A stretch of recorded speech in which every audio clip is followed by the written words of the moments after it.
Как вам известно, вчера прошла информация о том, что в Российской Федерации возбуждено уголовное дело в отношении меня, Кана Валерьевича и еще ряда лиц.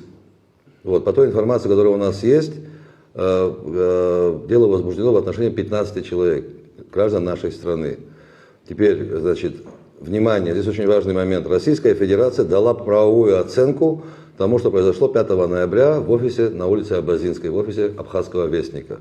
А именно, значит, 3 гражданина Российской Федерации, находясь на территории суверенной республики Абхазия, незаконно занимались проведением выборов в органы местного самоуправления, определив, так скажем, желательных кандидатов от власти, начали борьбу, в том числе незаконными средствами, со всеми остальными кандидатами.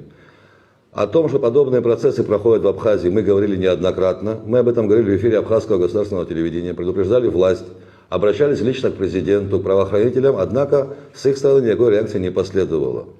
Вот. Впоследствии нам стало известно о том, что вот эти люди, действуя по предварительному сговору, значит, вовлекли в свою незаконную деятельность несовершеннолетних, заинтересовав их финансово.